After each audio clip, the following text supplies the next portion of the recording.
दोस्तों, आज मैं आपको बुद्ध से संबंधित एक कहानी सुनाने जा रहा हूँ। दोस्तों, बुद्ध एक खेत के पास से गुजरते थे। उस खेत के किसान ने उन्हें रोका और कहा कि मेरे मन में एक प्रश्न है। मैं तो किसान हूँ, मुझे कुछ ऐसी भाषा में समझाएं जो मेरी समझ में आ सके। मैं कुछ बड़े शास्त्र नहीं समझ सकता। बुद्ध ने कहा, बड़े शास्त्र की मैं बात ही नहीं करता, मैं भी किसान हूँ। किसान थोड़ा चौंका। उसने कहा, आप और किसान? मैं तो आप पहले किसान थे। मुझे पता है कि आप राजपुत्र हैं और न आप अब किसान हैं, अब प्रबुद्ध हो गए हैं। आपको मैंने कभी खेतीबाड़ी करते देखा ही नहीं। कहाँ है खेत, कहाँ है फसल?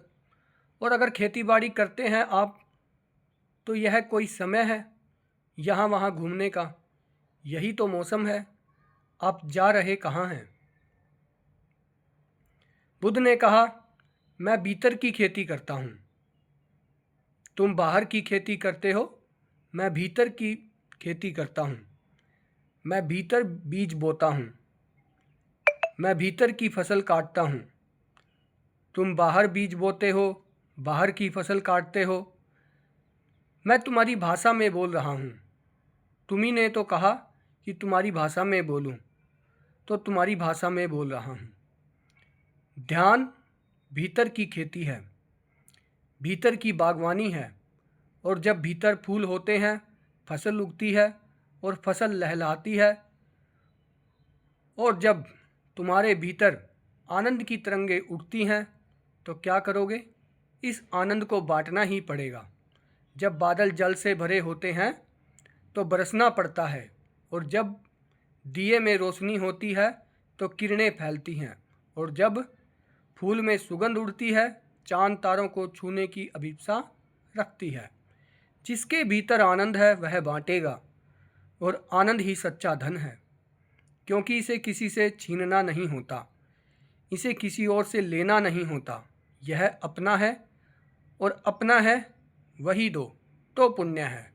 जो अपना है ही नहीं, उसको देकर पुण्य मना रहे हो। बिरला के पास यह धन आया कहाँ से? जन्म के साथ तो कोई लेकर आता नहीं। लोग कहते हैं, जन कहते हैं अपने शास्त्रों में कि महावीर ने धन का त्याग किया, बहुत बड़ा त्याग किया। मैं उनसे पूछता हूँ, महावीर लेकर आए थे? खाली हाथ आए थे? और यह धन महावीर का हो ही नहीं सकता। यह धन तो उन्हीं का था जिनको वे दान कर रहे हैं, और जिसका था उसी को दे दिया। उसमें दान क्या है? यह धन अपना तो हो ही नहीं सकता। हर बच्चा खाली हाथ आता है और हर मुर्दा खाली हाथ चला जाता है। बस यहाँ 4 दिन की चांदनी है, फिर अंधेरी रात है। 4 दिन की चांदनी को तुम अपनी मान लेते हो, और यह अपनी नहीं है, जरा भी अपनी नहीं है। तो दोस्तों, आशा करता हूँ आपको आज की कहानी अच्छी लगी होगी। कमेंट बॉक्स में अपनी राय जरूर दें।